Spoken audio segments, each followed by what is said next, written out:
This is the after video of a cabinet that I restored with as much of its vintage patina as possible.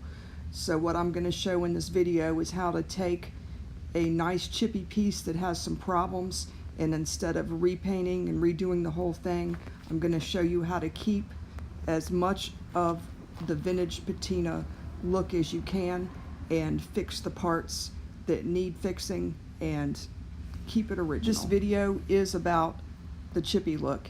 If you like a more refined distress look, then this is probably not the video for you. This video is for people who like the chippy original patina look on furniture. I found this very chippy piece of furniture at the thrift store and I was really excited. This is old, weathered, used, and has a lot of chippy paint. It's got some missing veneer and it has a lot of character. Chalk paint is really popular, and this is basically what it is modeled after, making something newer look old. So I'm going to take something old and just make it look a little bit cooler. Every place I can find on the cabinet that's got separating wood like this is veneer separating from the wood underneath. I'm going to put wood glue. This is not necessarily the best method, but this is how I get glue underneath this edge because the glue nozzle is just too big. So I just put some on a screwdriver. So I want to try to get some glue down in there. Wipe the excess away. Push it down and wipe more excess away. And I'm going to take one of the wood clamps, clamp it, and then I'm going to once again wipe away the excess because I don't want that to show. So every place on here that has veneer that is loose like that, I'm going to glue it and clamp it. I'm using Tight Bond 2 wood glue, but I think any wood glue would be fine. And these clamps you can get pretty cheap. So just get a few clamps and clamp it up.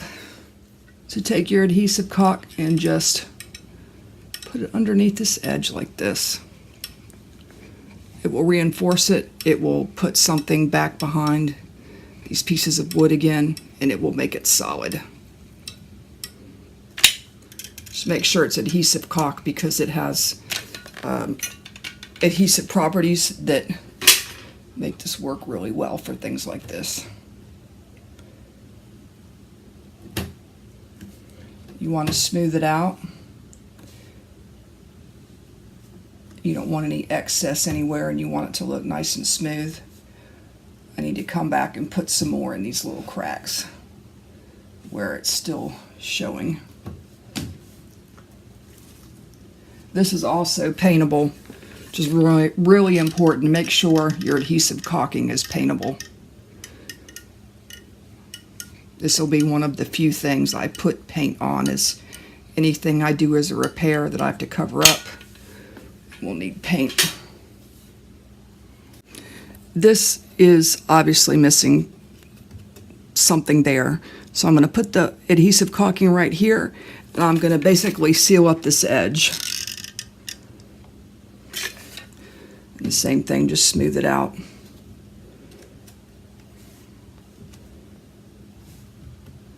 Till it looks as pretty as you can get it. I'm going to get this little edge right here. Basically just blending all this together so it has a much better appearance and there won't be any loose parts on it. So I'm going to do this anywhere on this cabinet that has loose pieces or missing pieces. I'm going to use the adhesive caulking to fill it in. Right here, this veneer has been gone, obviously, before they painted this blue, but I'm going to put a little bit of caulking on this crack because I just want it to blend a little bit.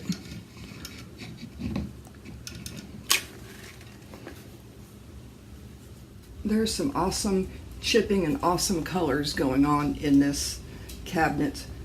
I see some greens underneath the blue, and I think if I start to sand them, then some of this green's gonna come out.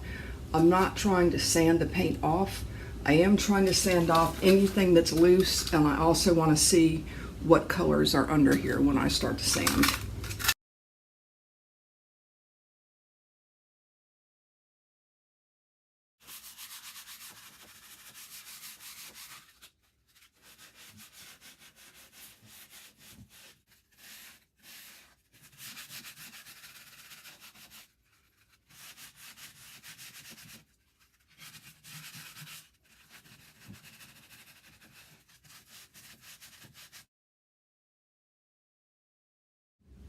My goal is to keep as much of the original paint as I can, but sometimes you cannot. This is going to be hard to save. So this is just a plastic putty knife. I want to take off as little as possible, like that.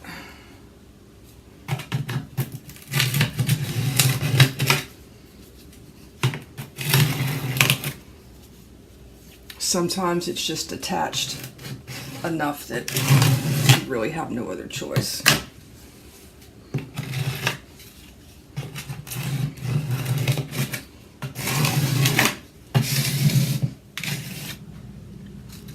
On the top of the dresser, I am not going to clean this. I'm going to sand it. So I'm going to sand off the layer of dirt on top and whatever this is, and that will give it a good look. I just don't know what would happen if I tried to clean this, so I'm just going to sand.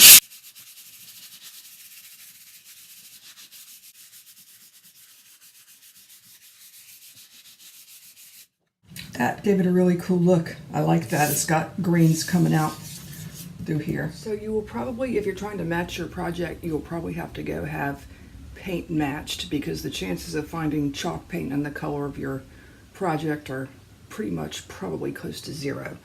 So you can take, for this, you can pull out the drawer and take it in before you've done work on it. Try to get a paint close to the blue. If you had a large enough paint chip, you could take that in, but I'm using paint that is close to the color that is on there now. So as little paint as possible on this project. Definitely got to cover everywhere where I put the adhesive caulking. This is not the only thing I'm going to do to this. I'm going to make the places where I've added paint and done repairs look aged like the rest of it. So this is just the first step. I also mixed this chalk paint thicker than normal to try to make it look kind of like the other paint that's on here, kind of thick and old.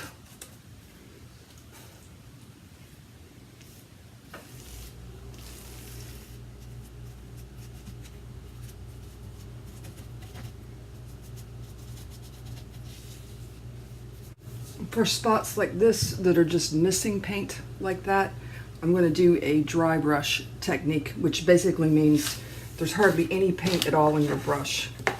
You basically get all of the paint out of your brush and then lightly go over it. And if you wanted to, you can make it look more washed and weathered by wiping some of it away. I think that looks a lot better than just the bare wood. You can also do that.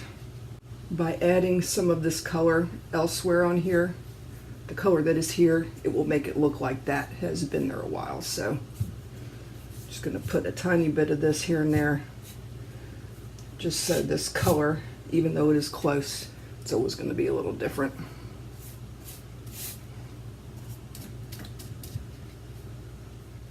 Once again, I want to do as little as possible. So I have a dry brush and I just want to cover this bare wood just a little bit.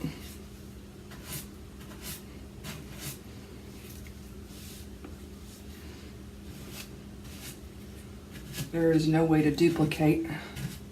I guess you can duplicate this, but it would be really hard to get it as good as this, so far as the chippy look. I'm just going to add a little bit of dry brush here and there. The dry brushing seems to be pretty cool if you do it the opposite direction of the grain.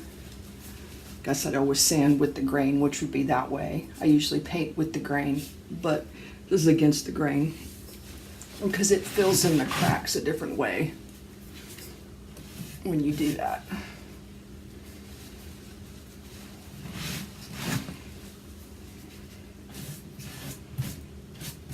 On the front, this has dried, and I see that I just put this on too thick, but I was trying to blend in some of this color. So you just sand that off a little bit to blend it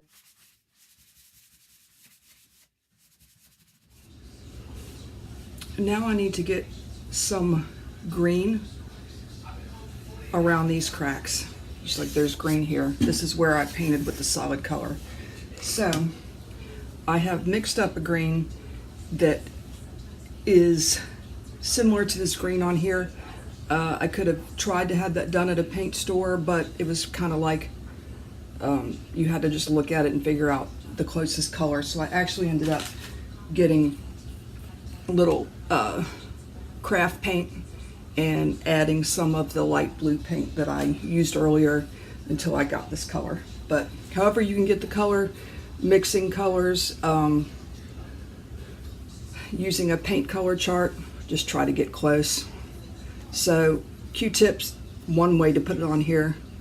A little paintbrush is probably the best, but I want to try to make this look like the rest of it. I'm going to make it go in these cracks, and I'm going to come back quickly before it dries. I'm going to wipe it off.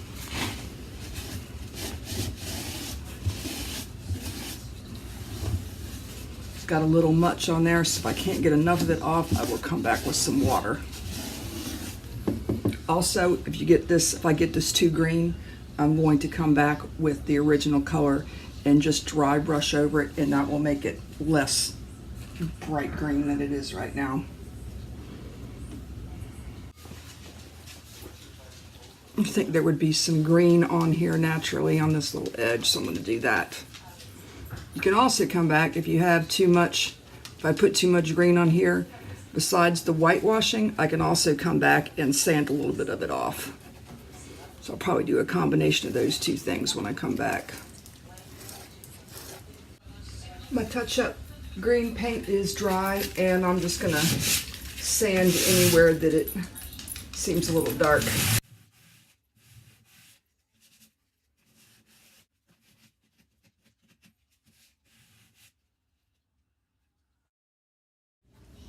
And then on some of this green, I'm just going to come back with some of the first color.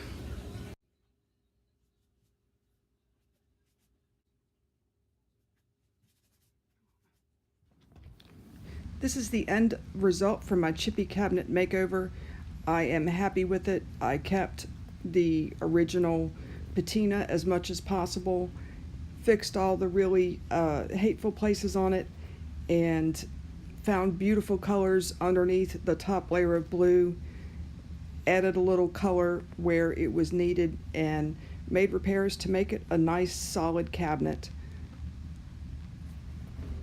Well, that's it for today. Please don't forget to like and subscribe, and check back. I put up new videos often. Thank you.